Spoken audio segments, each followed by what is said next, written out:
Hello friends, मैं हूं अलका यादव। जी हाँ, एक और शुक्रवार और एक और नई कहानी सिर्फ और सिर्फ आप सबके लिए। और आज की कहानी का नाम है एक गुरु अवश्य हो। एक बार की बात है, एक बार एक गाय थी और वो गाय जंगल में चरने के लिए जाया करती थी और शाम को अपने घर लौट के आ जाया करती थी। उसका मालिक भी उससे बहुत ही ज्यादा प्यार करता था। एक दिन क्या हुआ कि वही गाय जंगल में चरने के लिए गई हुई थी और वो दूर दूर काफी आगे निकलती हुई जा रही थी। गाय ने चरते चरते क्या देखा कि एक बाघ उसकी तरफ आ रहा है। तो गाय ने आव देखा न ताव और तुरंत ही अपनी जान बचाने के लिए वो तेज तेज जंगल के अंदर भागने लग गई और बाघ भी उसका पीछा करने लग गया। उसके बाद अचानक ही वहां पर एक पानी का बहुत ही बड़ा गड्ढा था। गाय उसके अंदर घुस गई और उसमें इतना ज्यादा कीचड़ था कि गाय वहां जाकर फंस गई। बाघ ने भी शिकार के लालच में देखा ही नहीं कि वो किस तरफ बढ़ रहा है, वो भी उस गड्ढे की तरफ चला गया गाय को पकड़ने के लिए और वो भी उस कीचड़ में जाकर धंस गया। उसके बाद दोनों के बीच बहुत ही कम दूरी थी, लेकिन कीचड़ में इतने ज्यादा फंसे हुए थे कि बाघ गाय तक बिल्कुल भी पहुंच ही नहीं सकता था। काफी देर रुकने के बाद गाय ने बाघ से एक प्रश्न किया कि क्या कोई तुम्हारा मालिक है, कोई तुम्हारा गुरु है? इसके बाद बाघ हंसने लगा और बाघ ने कहा, मैं जंगल का राजा हूं, मैं राजा हूं, राजा। मेरा मालिक कौन होगा? मैं स्वयं सबका मालिक हूं, मेरा कोई मालिक नहीं है, कोई गुरु नहीं है। उसके बाद गाय मुस्कुराने लगी और गाय ने कहा कि तभी तो तुम फंसे हुए हो, निकल नहीं पा रहे हो। इसके बाद बाघ ने कहा कि तुम भी तो फंसी हुई हो, तुम भी उसी हालत में हो जिस हालत में मैं हूं।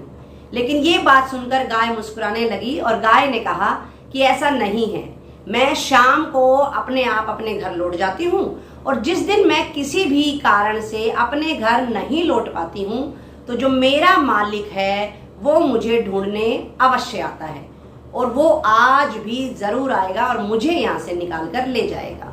उसके बाद धीरे धीरे समय बीतने लगा और थोड़ी देर के बाद जैसा कि गाय ने कहा था ठीक उसी तरह से उसका मालिक उसको ढूंढते हुए वहां पर आया और उसके बाद वो गाय को किसी भी तरह से वहां से निकाल कर ले गया।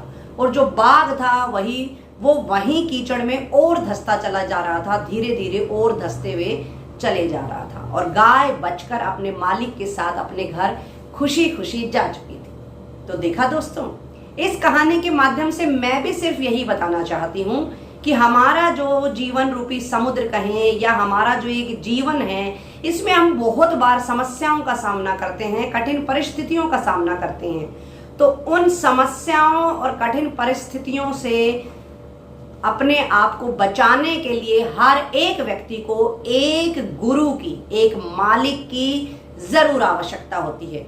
तो आप सबको मैं इस कहानी के माध्यम से कहना चाहूंगी कि आप सब भी भले ही किसी को बनाएं, लेकिन अपना एक गुरु जरूर बनाकर रखें। वो गुरु आपके कोई शिक्षक हो सकते हैं, आपके माता पिता हो सकते हैं, आपके भाई बहन हो सकते हैं, यहाँ तक कि आपके दोस्त भी हो सकते हैं, या आप किसी अनजाने कोई प्रसिद्ध हस्ती है उसको भी आप मन ही मन में आदर्श मानते हुए, गुरु मानते हुए भी अपने जीवन का जो संघर्ष है उसको पूर्ण कर सकते हैं। तो इस कहानी के माध्यम से केवल और केवल एक बात कि इस जीवन में अगर सफल होना है तो हर व्यक्ति का, भले ही चाहे वो कोई भी क्यों ना हो, एक गुरु अवश्य होना चाहिए।